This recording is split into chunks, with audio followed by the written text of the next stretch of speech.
नमस्कार, मैं हूं निकिता और आप देख रहे हैं सत्यहिंदी.com। चलिए एक नजर डालते हैं अब तक की सुर्खियों पर। कांग्रेस का घोषणा पत्र जारी करते समय प्रधानमंत्री मोदी की गारंटी का भी जिक्र किया गया। घोषणा पत्र समिति के अध्यक्ष और पार्टी के वरिष्ठ नेता पी चिदम्बरम ने कहा कि मोदी की गारंटी का क्या हुआ, हर साल 2 करोड़ रोजगार देने का क्या हुआ, लोगों के खातों में 15-15 लाख रुपए जमा कराने का वादा कहाँ गया, किसानों की आमदनी दोगुनी करने का क्या हुआ, 5 ट्रिलियन डॉलर की इकोनॉमी का क्या हुआ। चिदम्बरम ने कहा कि हमारी 25 गारंटी ठोस हैं, जबकि मोदी की गारंटी खोखली है। कांग्रेस के घोषणा पत्र पर प्रधानमंत्री मोदी ने भी बिना किसी का नाम लिए तंज कसा है।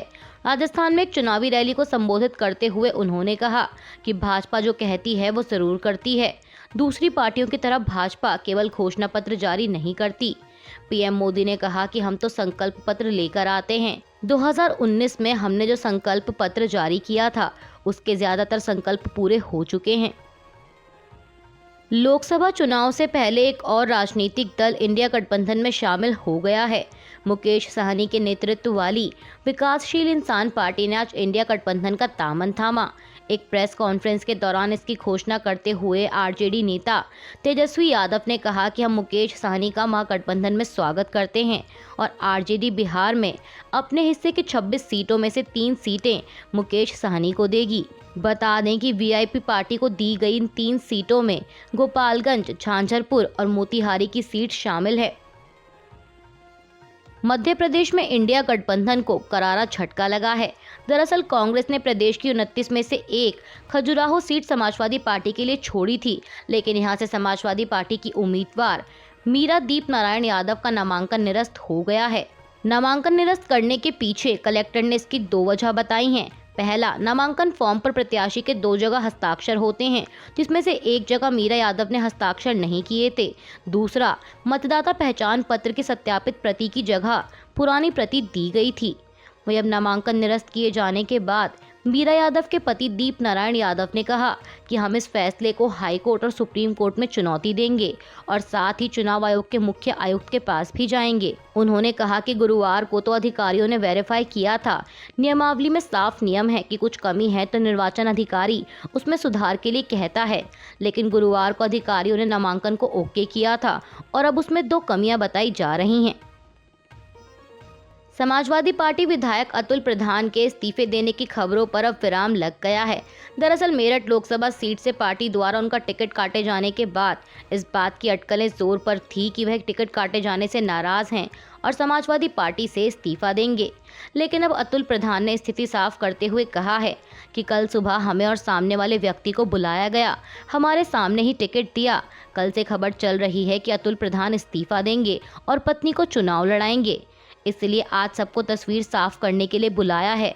सपा विधायक ने कहा कि दल और पार्टी बदलना गुड्डे गुड़ियाओं का खेल नहीं है।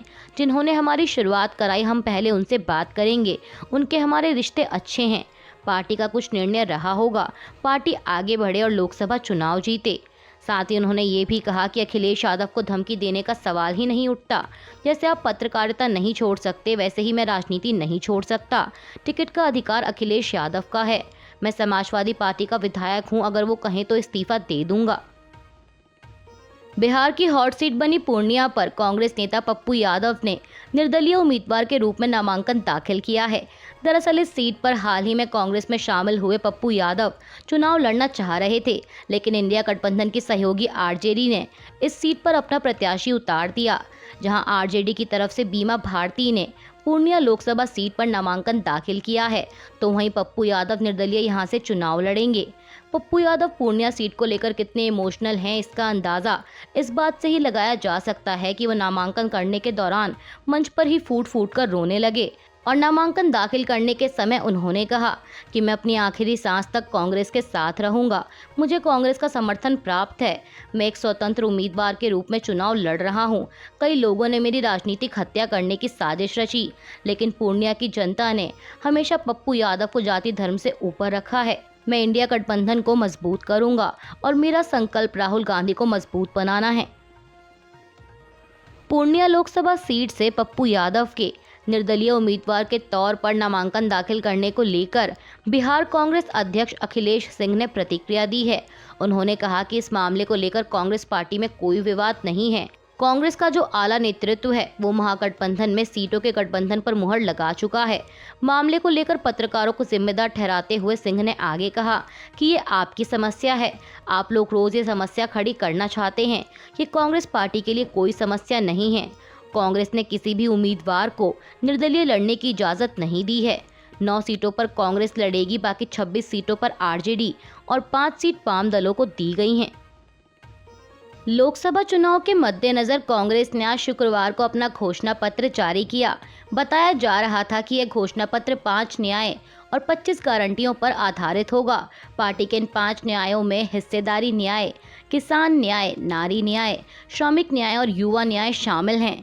इन 5 न्यायों के तहत पार्टी के राष्ट्रीय अध्यक्ष मल्लिकार्जुन खड़गे ने घोषणा पत्र जारी करते हुए कहा कि हमारा घोषणा पत्र गरीबों को समर्पित है और इसे देश के राजनीतिक इतिहास में न्याय के दस्तावेज के रूप में याद किया जाएगा।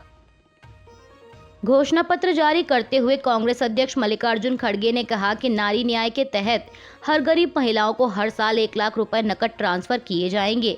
किसान न्याय के तहत किसानों को एमएसपी कानून की गारंटी दी जाएगी और किसानों के कर्ज माफ किए जाएंगे। श्रमिक न्याय के तहत मनरेगा में न्यूनतम 400 रुपए मजदूरी का प्रावधान किया जाएगा।